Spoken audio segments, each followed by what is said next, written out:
Donc, bienvenue à tous dans un nouvel épisode de Entre briques et bureaux. Je suis votre animateur Ronaldo de Admisys. Et moi, c'est Frédéric de Soumission Rénovation.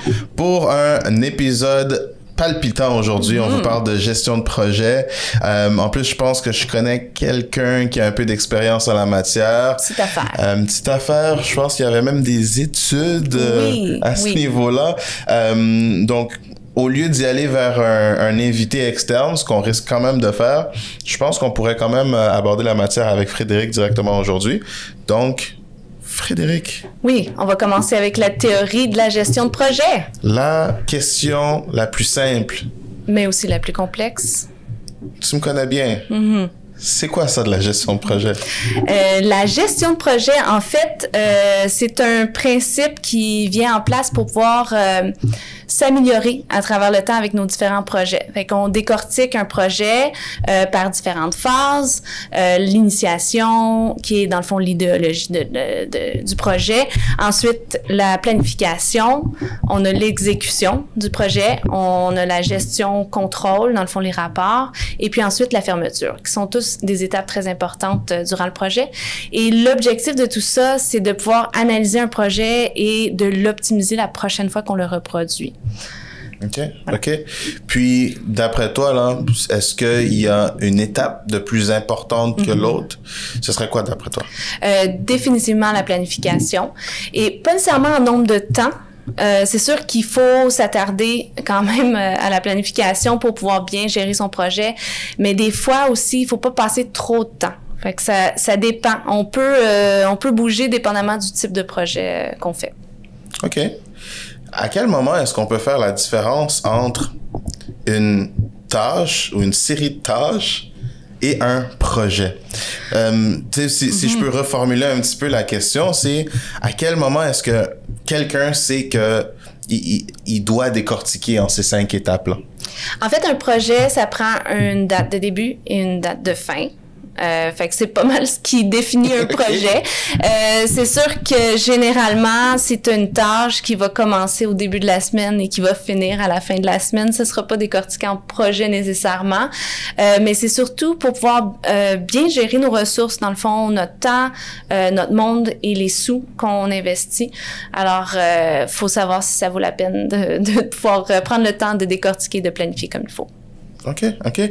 Puis, tu disais, dans le fond, que tu en avais déjà fait. Je sais qu'il y avait les études, comme on a dit au début, mais ce serait quoi des projets là, que tu as pu gérer dans ta carrière? Ben, en fait, quand je travaillais en tant que gestionnaire d'événements chez TechoBloc, j'ai développé le rôle de gestion de projet, justement parce qu'on n'avait pas ce type de rôle-là dans le département marketing à ce moment-là. Et puis, j'ai suivi une certification pour pouvoir comprendre la gestion de projet en tant que telle. Et puis, je l'ai appliquée dans un rôle événementiel. Okay. La gestion de projet en tant que telle, en fait, le format que moi j'ai appris, qui est le waterfall, là, qui est vraiment très linéaire, s'applique pas tout à fait dans le contexte d'événements puisqu'il y a trop d'imprévus. Alors, faut toujours s'adapter aux imprévus. Fait que ça peut pas vraiment être linéaire. Il faut avoir un plan A, B, C, D, E, F, G et ça finit plus. Alors moi, c'était dans ce contexte-là que je l'ai appliqué. Puis, ça nous a beaucoup aidé, en fait, à pouvoir faire des comparaisons entre une année versus une autre année dans nos projets, puis à optimiser nos différentes étapes de projet. OK. Puis, la partie que tu parles d'imprévu dans l'événementiel, sans vouloir trop m'avancer parce que on a déjà parlé à quelqu'un, puis on va le présenter tout à l'heure, mais ça se rapproche un petit peu, d'après moi, de la réalité de la construction, où est-ce que l'imprévu est à prévoir, dans le fond. Est-ce que d'avoir travaillé là-dedans, puis d'avoir étudié là-dedans, ça t'a porté à naturellement aborder des situations de façon différente ou pas des tâches nécessairement, mais est-ce que ça reste, dans le fond, une fois qu'on a géré 2, 3, 4 projets? Oui. Puis comment est-ce que ça se voit?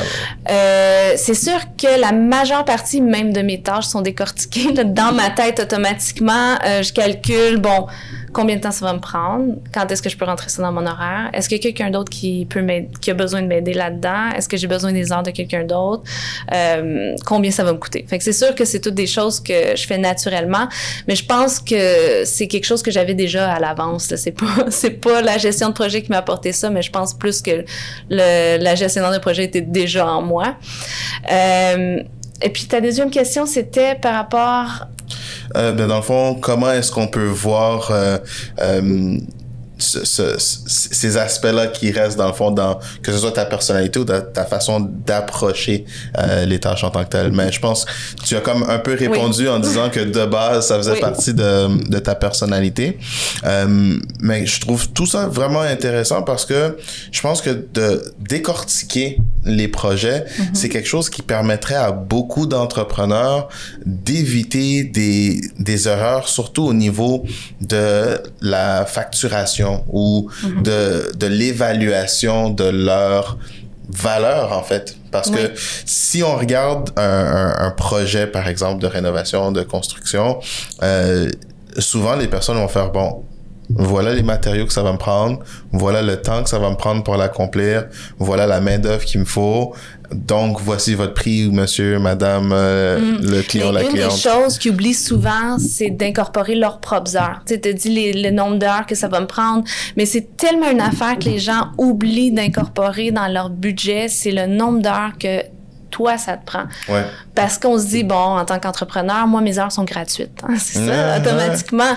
Sauf qu'il faut l'intégrer parce que, dans le fond, si on veut transférer nos projets à quelqu'un d'autre, à ce moment-là, c'est important de savoir le nombre d'heures que ça va prendre. Ouais. Puis, surtout, s'il faut facturer, s'il faut avoir un salaire au bout de ça, même si toi, tu le calculais pas pour toi-même, faut le calculer, c'est important. Il faut le calculer. Puis pour en revenir un petit peu à la partie imprévue, il faut prévoir l'imprévu. L'imprévu a un coût. Oui. Qui est-ce qui devrait assumer ce coût-là? Donc, dans le point de vue de la préparation, donc disons que j'achète des choses au cas où. Ou disons que je réserve quelque chose au cas où.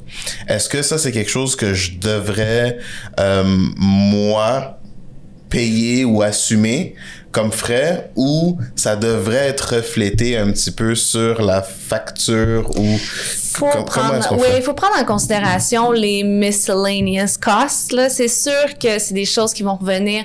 Puis c'est toujours un gamble. Faut être prêt. Mais en même temps, on veut pas trop perdre au coût.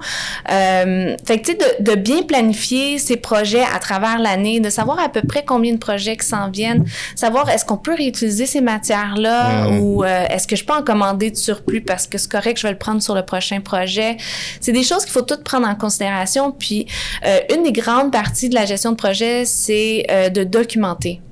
Puis documenter ces informations-là, c'est tellement important parce qu'on se dit « Ah, je vais toujours m'en rappeler », mais non. L'année passée, tu as fait telle affaire, on a pris le temps. OK, je devrais refaire... C'est à peu près le même type de projet, je reprends le même nombre, je recommande la même affaire. Oui, c'est la meilleure façon de pouvoir gérer ces projets, c'est d'avoir du data, d'avoir de la documentation des années antérieures ou des projets antérieurs. Ouais. Si je regarde encore une fois pour refaire le parallèle du monde de la construction, est-ce que ce serait plus difficile pour quelqu'un qui a les deux mains dans la construction de faire ces choses-là? Parce que là, tu me parles de constamment documenter, tu me parles de planification, tu me parles de, encore une fois, prévoir l'imprévu.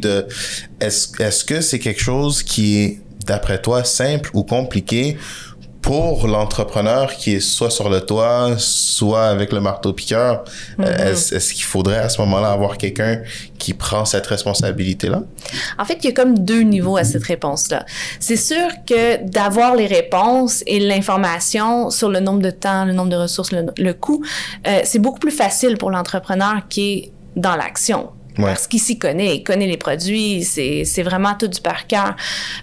Par contre, c'est sûr que de documenter, prendre le temps de planifier tout ça c'est difficile. C'est de se réserver du temps pour faire ça, c'est extrêmement difficile parce que ça prend quand même pas mal de temps.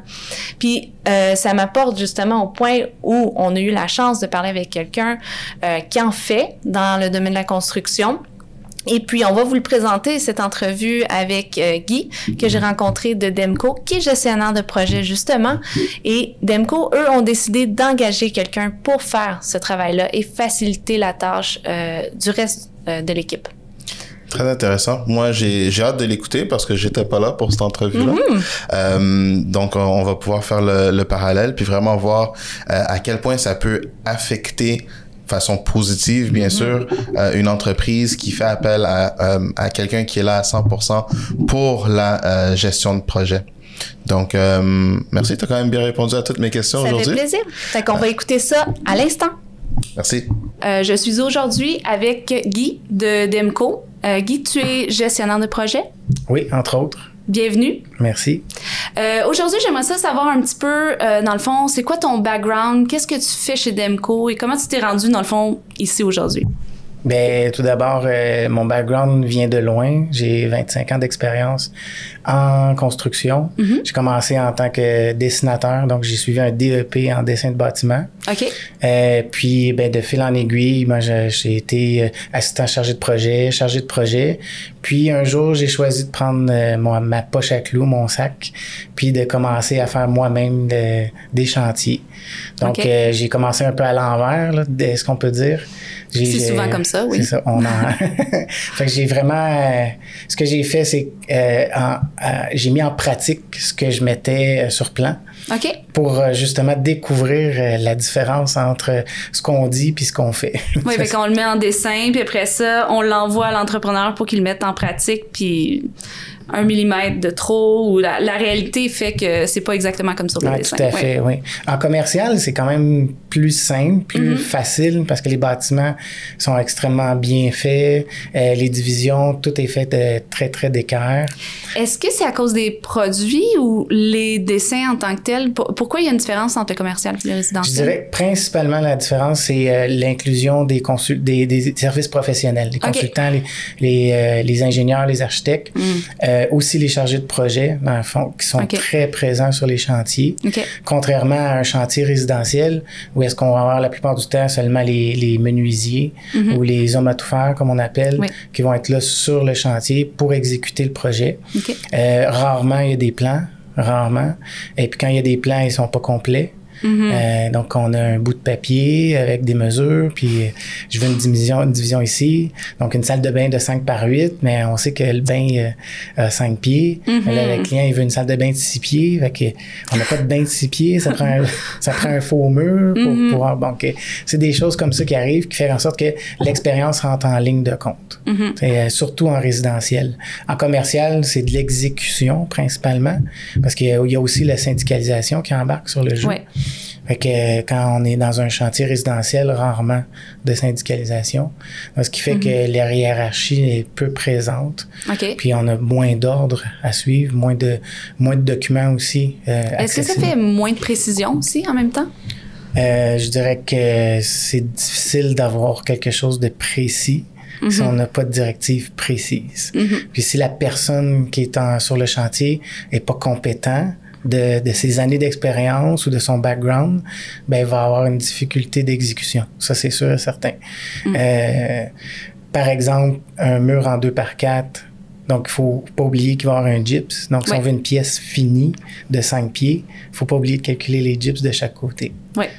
Puis, je t'ai un petit peu coupé, dans le fond. Tu es en train de me parler de ton travail dans le commercial qui était plus précis. Je suis désolée. Oui, j'étais un petit peu trop curieuse à ce niveau-là. C'est comme ça. Continue avec... t'étais rendu... Non, où t'étais rendu dans ton parcours dans le commercial? Dans le commercial, ben en fait, quand j'ai pris ma poche à clous, c'était principalement pour faire du résidentiel. Mais quand je retourne un peu en arrière, donc avec l'Université McGill en tant qu'assistant chargé de projet, ou bien qu'avec des entrepreneurs généraux comme chargé de projet, bon, j'exécutais des travaux d'envergure là, de 1, 2, 3, 4, 5 millions. Des salles de classe, des laboratoires, là où est-ce qu'il y avait beaucoup d'intervenants. Là, c'est là où est-ce que l'exécution n'était pas quelque chose que je connaissais. Okay. Donc, moi, en donnant des ordres ou des directives à des entrepreneurs, ben, je parlais carrément à travers mon chapeau. C'est sûr et certain.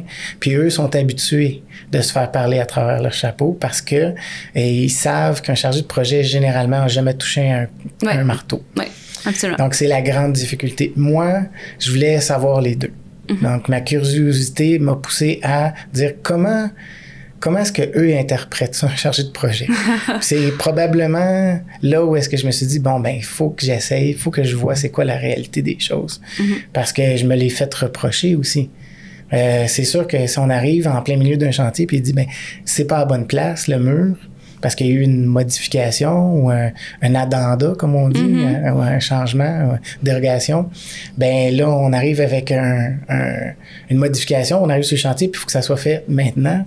Ouais. Puis là, ben, il y a beaucoup de modifications, la plomberie, l'électricité, tout est changé, tout est posé, fait qu'il faut faire la modification. Puis là, on dit, ben, nous, on pense que ben ça sera pas long. Oui, non, c'est ça. Non. Juste déplacer le mur. Oui, exactement. Facile. Et combien de corps de métier qui doit passer dans ce mur-là? Donc, souvent, dans du commercial, ben, toutes les licences sont incluses, sont toutes séparées à cause des cartes de compétences pour la CCQ. Ouais. Donc, que ce soit un tireur de joint, un peintre, un électricien, évidemment, plomberie en résidentiel commercial, c'est la même chose. Gars de ventilation. Donc, tout ça doit passer à travers un seul mur qui doit être modifié. Les poseurs de cloisons. C'est tous des corps de métiers différents. Tous des corps de métiers différents qui doivent tous détenir des cartes différentes, des compétences différentes. C'est ce que j'aime, je dirais, de la rénovation résidentielle. Là, pourquoi je me suis dirigé vers là, entre autres, c'est qu'une personne peut passablement faire tout, à l'exception de la plomberie, de l'électricité qui est régie en général. Certains systèmes de ventilation qui ne peuvent pas être installés non plus dans le résidentiel. Les modifications structurelles qui doivent demander des plans d'ingénieurs. Et puis, ben, si on fait une rénovation de plus de, si je ne me trompe pas, 75% de la maison doit avoir un plan d'architecte. Oui. Donc là, peut-être que c'est pas le bon target, là, mais c'est ça, il y a un pourcentage de rénovation majeure qui doit être approuvé par soit un technicien d'architecture ou un architecte. Oui, puis des fois aussi ingénieur. Ingénieur, oui, absolument, quand on est structural. Oui, exactement. L'architecte a le droit de faire des plans structurels, mais l'ingénieur, là, quand il vient mettre tout ce qui est assis, généralement, donc c'est l'ingénieur qui passe par là. On peut soit faire un ingénieur ou un architecte quand c'est de la structure de bois. Généralement, là, comme pour la distance de solives.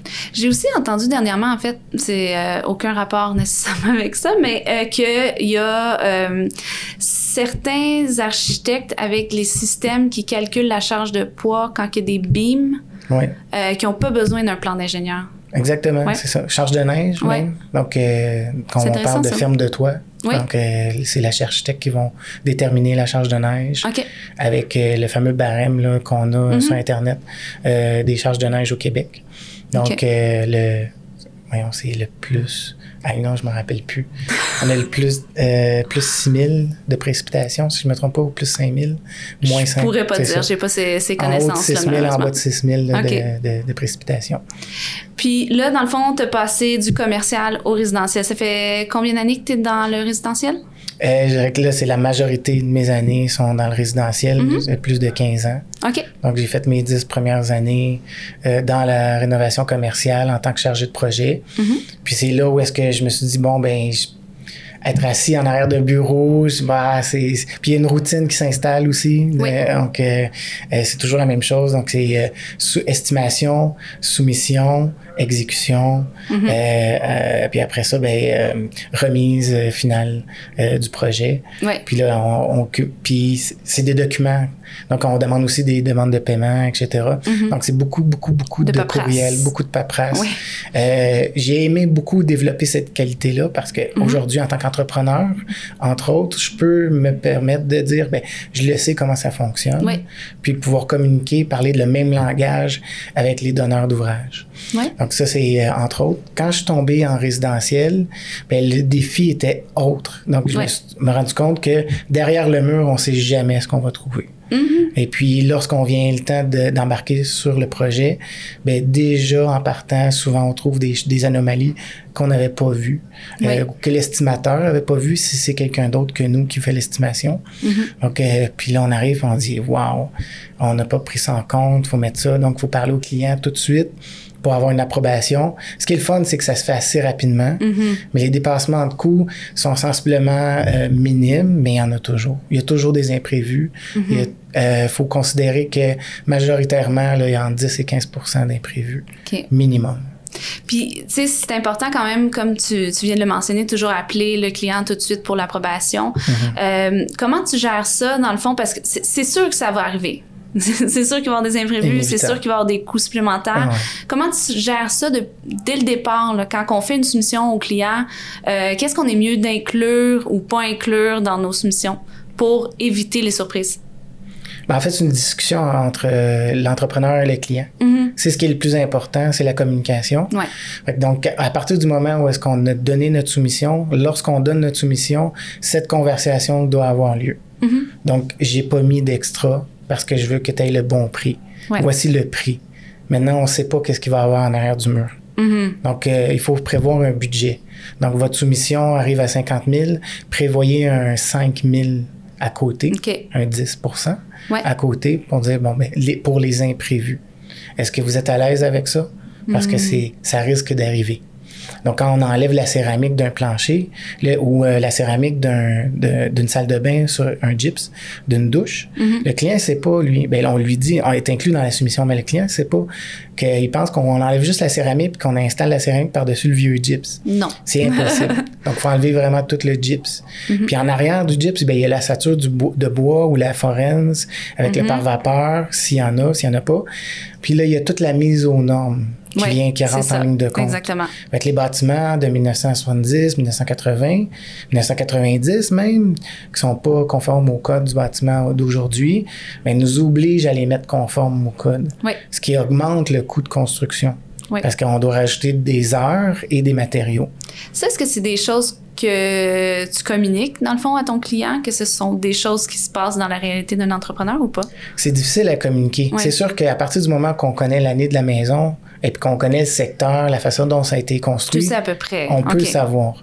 Mais comme on est appelé à voyager un peu partout à travers le Québec, notre entreprise Demco, mais ça fait en sorte que c'est plus difficile de jauger, là, en bon français, le type de bâtiment, ce qu'il contient.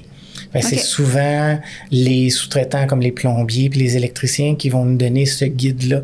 On engage des sous-traitants locaux, généralement. Puis c'est nous, donc, la main-d'œuvre, les hommes à faire. C'est une bonne idée, ça, dans le fond. Oui, ce qui est important. Quand on se promène un peu partout, là, parce que eux connaissent le secteur, généralement, est-ce qu'il y a d'autres types de ressources, dans le fond, qui pourraient être pertinentes pour nos auditeurs?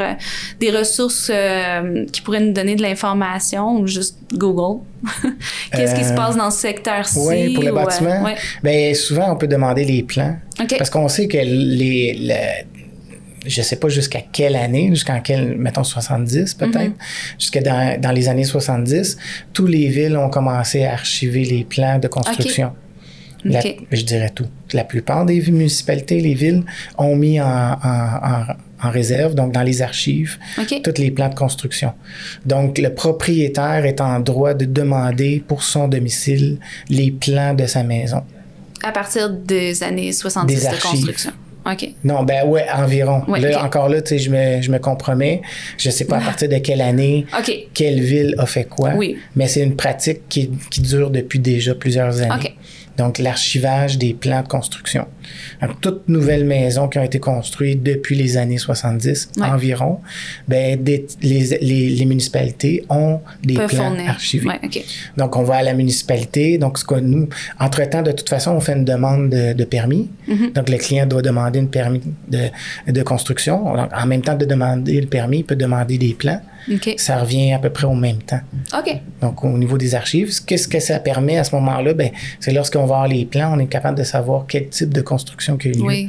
C'est pas nécessairement ce qui est en plan qui a été fait, mais ça donne une bonne indice de... Parce que les normes de plan n'étaient pas pareilles non plus dans ce temps-là. Effectivement. Mais du 2 par 3, on en retrouve beaucoup dans la plupart des maisons en région. OK. Donc, je fais exemple, là, je fais un PAD, un programme d'adaptation domiciliaire à Sorel. Donc, lui, il y avait des murs en 2 par 4 bruts. Donc, les anciens 2 par 4 qui étaient un petit peu plus larges qu'un 2 par 4 d'aujourd'hui. C'était pas un 2 pouces par 4 pouces, c'est ça? Non, c'est ça. Ou 3,5, comme on dit. Aujourd'hui, c'est des 3,5. Mais donc, lui, il avait 3,75. Ce qui faisait que c'était un petit peu plus large. Donc, on récupère les morceaux. Si on modifie la cloison existante, ben, on essaie de récupérer ces morceaux-là.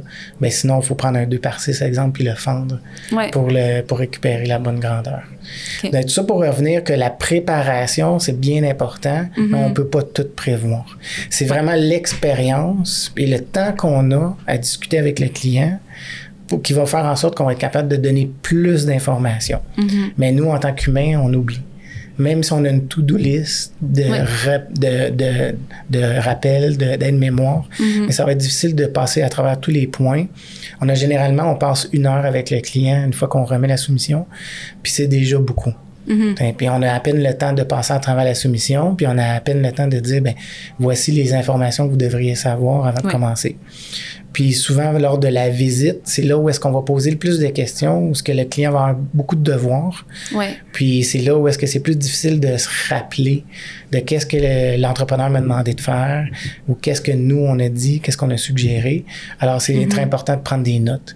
Si on a un dictaphone, ben, on peut prendre en note toutes les informations rapidement, facilement. Maintenant, tout le monde a des téléphones. Oui, exactement. Des téléphones intelligents. Il y a même des applications pour prendre des notes qui peuvent transmettre les notes audio. Ça peut être quand même intéressant pour des entrepreneurs en général. C'est ce que je suggérais, je dirais, moi, en premier lieu. Là, quelqu'un qui est une petite mémoire, là, qui n'est pas très bon au niveau de la mémoire, ben à ce moment-là, il s'enregistre. Puis sinon, ben le bon calepin. C'est sûr que sur l'iPhone, tu es toujours en train de taper. Mais le calepin, ben, si quelqu'un est très rapide dans l'exécution au niveau de l'écriture sur un téléphone intelligent, ben allez-y, soyez confortable, écrivez sur votre téléphone intelligent. Puis si vous êtes plus à l'aise à écrire un manuscrit, ben à ce moment-là, allez-y, prenez votre pad, votre papier, écrivez, dessinez vos mesures. Ben, souvent, faire un petit plan, moi qui ai mon background en dessin, je fais toujours un plan. Le plan de avant, donc présent, et le après, ce que le client projette. Parce qu'on n'ira pas avec un architecte ou avec un designer. Si le client n'a pas déjà ça, puis qu'il est déjà rendu à faire affaire avec un entrepreneur, il est fort possible qu'on ne retourne pas en arrière et dire, ben ça prend des plans d'architecte ou ça prend des plans de designer. C'est rare, très rare, à moins qu'il y ait une modification structurelle. Donc, nous, par exemple, on va visiter le grenier, puis on va dire, bon, mais les fermes de toit sont en porte-à-faux ou ils tiennent sur des murs porteurs. Mais là, à ce moment-là, ben, on va dire au client, ben voici le mur qui est là, c'est un mur porteur. Mais si on ouvre le mur, puis qu'on doit mettre une ouverture de 6 pieds, par exemple, pour libérer la cuisine, mais vous allez devoir faire un plan d'ingénieur. Nous, on peut vous aider à faire ce plan-là. Donc, chez Demco, on a toutes les ressources, mais un entrepreneur qui a sa licence, qui n'a pas les ressources, ben, va demander à ce moment-là au client de faire affaire avec un ingénieur ou un architecte. Fait que là, ça donne une autre étape au client. Une autre étape, d'autres devoirs, puis aussi d'autres frais. Mais au moins de le mentionner dès le départ, comme dans les premières rencontres, c'était les attentes des clients. Ça aide quand même à avoir une meilleure réponse tout au long du projet. Puis là, on va aller encore plus loin. Après la soumission, la job de chargé de projet sur le chantier. Comme tu disais tantôt, c'est difficile parce que souvent, ben c'est des gens qui n'ont pas fait le métier, ils peuvent pas nécessairement comprendre, ils parlent à travers leur chapeau. Puis les entrepreneurs, souvent, ceux qui font la job physique, souvent prendront pas nécessairement en compte les informations du chargé de projet. C'est quoi les parties les plus difficiles, dans le fond, pour un chargé de projet sur un chantier? Ben, avec les entrepreneurs? Avec les entrepreneurs, en gros, les expériences que j'ai, moi, personnellement, c'est souvent que le chargé de projet fait partie de la même équipe. Donc, par exemple, Demco, on a un chargé de projet, puis on a des exécutants ou des ouvriers qui sont des hommes à tout faire ou des charpentiers menuisiers ou des couvreurs. Donc, la communication, c'est la clé, encore une fois. C'est de prendre le temps de s'asseoir ou d'aller directement sur le chantier la première journée, de partir le projet, puis que, évidemment, le charpentier ou l'homme à tout faire ou l'exécutant va devoir retenir encore des informations parce que lui, il passe d'un chantier à un autre. Oui. Le chargé de projet aussi. Donc, il va d'un chantier à un autre chantier. Donc, c'est de se remémorer parce que ça fait 6 mois, ça fait 3 mois, ça fait peut-être 1 mois ou 1 semaine, t'es chanceux. Mais souvent, ça fait plus que 1 mois que t'as fait la soumission ou que t'as fait les plans ou que t'as fait les rencontres avec les clients. Comment tu fais pour te rappeler quand ça fait 6 mois que t'es allé sur un chantier? Est-ce que t'as des trucs? C'est la mémoire, vraiment. Ouais. Je pense qu'une capacité... Un chargé de projet a cette capacité-là. A une mémoire, une bonne mémoire cognitive, est capable de retenir beaucoup d'informations. Je pense que c'est un des aspects principaux, une qualité principale qu'un chargé de projet pourrait avoir. Ou développer des trucs pour s'en rappeler. Exactement. Donc, c'est de prendre beaucoup de notes. Donc, par exemple, notes, sur un vidéos, plan... des photos. Exactement. Donc, quelqu'un qui a pas cet aspect-là, ben, va s'outiller autour de vidéos, de photos et de notes. C'est facile d'oublier. Donc, les notes, c'est vraiment important. De là où est-ce que quand on fait une soumission, ben, de juste dire on met un 2x4, ben, pourquoi on met 2x4? Oui. Pour quelle section, quel mur, et à combien de distance. Donc, on fait des plans, puis on met des notes sur les plans. On rajoute des informations. Plus qu'on en a, mieux c'est. Puis est-ce que tu partages toutes ces notes-là avec les gens dans ton équipe? C'est très important. Ouais. Très important que tout ça, les photos même avant, que nous, on a vu. Parce que quand on arrive au chantier, peut-être que le client a déjà entamé une partie de la démolition. Il y avait beaucoup de décorations, où il y avait beaucoup de meubles. Puis là, ben, quand il enlève le meuble, ben, tout d'un coup, il y a une prise. Ou il y a une plomberie qui était cachée. Ou il y a un trou. Quelque chose, une trappe d'accès. Oui, c'est ça. Donc, il y avait quelque chose qu'on n'avait pas vu. Fait que là, nous, on arrive sur le chantier, puis c'est c'était pas là, ça. Ben oui, ça a toujours été là. Puis là, on regarde les photos originales, puis il y avait un meuble. Puis évidemment, mais nous, quand on fait notre estimation, ben, on n'est pas nécessairement en train de tirer tous les meubles de toutes les pièces. On se fie aux clients qui nous disent, ben, en arrière de ce meuble-là, ben, il n'y a pas une prise, mais il y a une trappe d'accès. Oui. C'est aussi ma valve principale d'eau.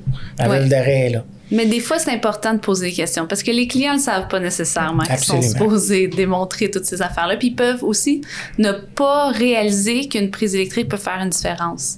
Absolument. Puis pourtant, ça en fait toute une. Ah oui, absolument. Puis là-dessus, dans le fond, quand on a une prise électrique, faut faire affaire avec d'autres corps de métier. Alors, des électriciens, on va parler aussi de plomberie. Quand on gère un chantier qui a d'autres corps de métier, puis qu'un jour, ben ce corps de métier-là est supposé d'être là, puis finalement, il n'est pas là. Mais il doit passer avant le prochain qui va arriver demain. Comment tu gères ça, ces changements d'horaire-là? Ben, je dirais que c'est de toujours avoir quelque chose en réserve. C'est ça. Il y a toujours quelque chose à faire sur un chantier. En tout cas, sur mes chantiers, il y a toujours quelque chose à faire qu'on met en attente, qu'on va se dire, bon, ben quand le plombier ou l'électricien va être là, pendant que lui travaille, nous, on va être capable de faire ça. OK. On va être capable de faire une autre zone, une autre partie. C'est sûr que si on fait une salle de bain, ben, généralement, il y a une prise GFI, ou je sais pas en français, là, mais c'est une prise. Oui, la prise dans la salle de bain. La prise dans la salle de bain avec le disjoncteur intégré. Exactement. OK? Donc, c'est ça. Il y a la connexion avec le ventilateur de la salle de bain. Mais il n'y a rien qui nous empêche d'installer le ventilateur de la salle de bain, de préparer le trou ou de juste mettre la boîte de la prise électrique. Donc, il n'y a rien qui nous empêche de mettre ça. De dire, bon, mais c'est ici qu'on veut la prise. Parce que lui, l'électricien, quand il va arriver, lui, c'est ça qu'il veut savoir. Jamais où la GFI. Jamais où la ventilation. Dans le fond, avoir un plan critique, comme on dit, là, le plan idéal, puis si jamais, d'avoir des parties amovibles pour toujours avoir du travail. Absolument. Pas de perte de temps. Idéalement, ben, on a d'autres chantiers Hein? Idéalement. Idéalement. Donc, en tant qu'entrepreneur, tu n'auras pas juste un chantier en cours. Tu vas avoir peut-être 2 ou 3 chantiers avec différentes équipes, ce qui permet de moduler tes équipes. Parce qu'il n'y a rien de pire que de mettre en congé ton employé et de dire, je suis désolé. Ou de l'avoir rentré puis lui dire merci, rentre pour la journée. Exactement. C'est ça. Donc, toi, en tant employeur, tu as payé 4 heures pour rien, puis lui, il a perdu 4 heures. Parce que oui, il a payé 4 heures, mais il a perdu sur 8 heures, il a perdu un 4 heures. Puis, est-ce que tu as déjà entendu parler de d'autres chantiers qui n'ont pas de chargé de projet? Est-ce que il y a une différence? Évidemment, il y a une différence là, dans la gestion de perte de temps, perte de ressources, perte de sous. C'est quoi le gros gain là, d'avoir un chargé de projet sur ton chantier? Dans le résidentiel, ça s'équivaut. Je dirais, parce que souvent, le menuisier ou la personne en charge du chantier agit comme chargé de projet. Donc, lui, c'est comme il y a 2 têtes, il y a 2 chapeaux. Ce qui fait que c'est plus facile de se communiquer. Oui, généralement, oui. Lui, il sait exactement où est-ce qu'il s'en va. Donc, moi, par exemple, souvent dans mes chantiers, je vais être le chargé de projet. Donc, je vais demander à l'estimateur, je vais poser les questions. Bon, est-ce que tu as prévu ça? Non, parfait. Ben, faut parler au client, il faut lui dire que ça n'a pas été prévu. Puis là, moi, je mets en œuvre l'exécution selon l'échéancier. Puis je prévois mes prochains corps de métier. Puis j'exécute les travaux en tant que menuisier. Donc, ça s'équivaut dans le sens où est-ce que j'ai pas à penser en tant que chargé de projet si je suis juste chargé de projet. J'ai pas à penser à l'exécution des travaux en tant que menuisier. Donc, il y a je gagne du temps pour d'autres chantiers ou pour d'autres tâches que je vais avoir à exécuter comme de l'estimation, des visites de clients. Fait que ça permet d'avoir comme plus de chantier dans le fond. Exactement. Donc, avoir un chargé de projet, souvent, ce qui va arriver quand on a un chargé de projet dans l'équipe, c'est ce que ce chargé de projet-là, dans le fond, l'entrepreneur a plus qu'un chantier. Oui. On ne mettra pas un chargé de projet en place. Sur un chantier à la fois, non. Ça ne ferait pas de sens. Donc, c'est ça. L'entreprise est jeune, on fait tout. Même l'entrepreneur, même le propriétaire va exécuter les travaux généralement. Si on est petit, on est jeune, on est 3, on est 4. Donc, le propriétaire va se retirer à partir du moment où est-ce qu'il y a 2 équipes, 3 équipes. Puis là, quand il y a 4-5 équipes, on va mettre un chargé de projet en place. Quand les chantiers sont de Parce qu'avant ça, c'est le propriétaire qui gère comme les chantiers. Oui. Donc, la facturation, l'estimation, la gestion de projet, tout est relié au propriétaire jusqu'à un certain niveau. Où est-ce que l'estimation et puis aller chercher des nouveaux contrats prend tout son temps. C'est là où est-ce qu'on fait le pivot de dire, ça me prend une nouvelle personne qui va faire la gestion de projet parce que moi, je suis plus capable. J'ai plus le temps. Tout ce que je fais, c'est ramener des clients et puis faire l'estimation. Donc, quand on fait juste ramener des clients, donc à ce moment-là, on engage un estimateur. Parce que toi, ton gagne-pain, c'est de faire rentrer des clients. La vente. Exactement, donc la vente. Et puis, il y a un estimateur qui, lui, va faire la soumission, puis il y a un chargé de projet qui va faire la gestion des projets, puis tu as tes ouvriers qui vont exécuter les projets. Puis c'est sûr que quand, dans une entreprise, tu as les rôles qui se séparent comme ça, puis tu as des gens qui sont plus spécialisés comme le chargé de projet ou le propriétaire, s'il décide de faire la vente, qui est plus spécialisé dans la vente, c'est sûr que tu as quand même un aspect qualité. Tu deviens quand même meilleur si tu fais une chose. Tout à fait. En général. Je vais donner l'exemple du peintre ou du tireur de joint. Donc, un homme à tout faire doit exécuter la plupart des travaux sur un chantier. Donc, tant qu'au brut, c'est-à-dire que les 2x4, élever des murs, faire des planchers, que de faire la finition, donc poser le placo-plâtre, poser le plâtre, sabler, après ça, mettre le primer, la peinture, mettre les plaques d'interrupteurs, donc jusqu'à la finition. Donc, mettre le silicone, les joints de latex. Donc, vu qu'on fait tout, on apprend sur une dizaine d'années la plupart des corps de métier, tandis que si tu exécutes en 1 an seulement du tirage de joint, tu vas devenir l'as du tireur de joint en 1 année seulement. C'est à peu près ça. Je dirais que l'expérience... Même affaire pour le peintre. Absolument. Ça se fait beaucoup plus vite, plus efficace, moins de ressources moins d'argent. Tout à fait. Ouais. Ben, j'ai l'expérience d'un des chapeaux, c'est avoir eu mon entreprise pendant 4 ans en tant qu'entrepreneur peintre. OK. Donc, j'avais une compagnie qui faisait que de la peinture.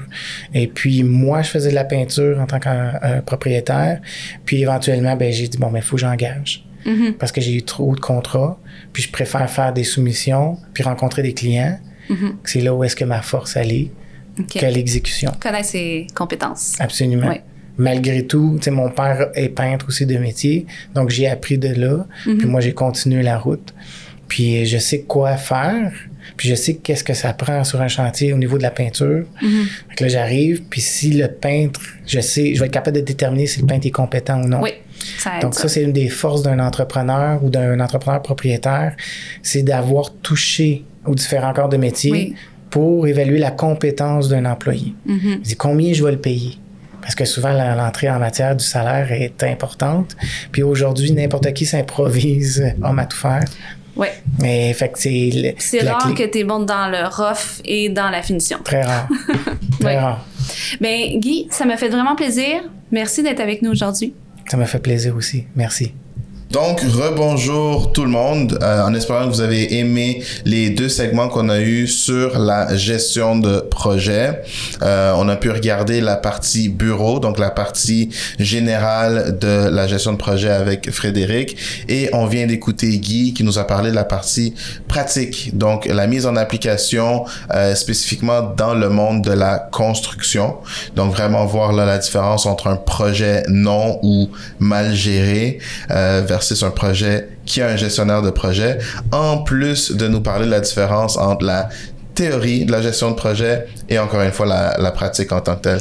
Donc, et ses connaissances de l'industrie aussi. Le fait qu'il ait travaillé dans le domaine avant de faire la gestion, ça apportait un tout autre aspect très bénéfique pour l'entreprise. 100%. J'espère pouvoir lui parler aussi à Guy. La prochaine fois.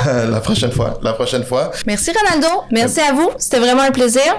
Et je vous invite à nous suivre sur tous les réseaux, à nous envoyer aussi vos commentaires ou vos suggestions si jamais vous en avez. Puis à un prochain épisode de Entre Briques et Bureau. À la prochaine. À la prochaine.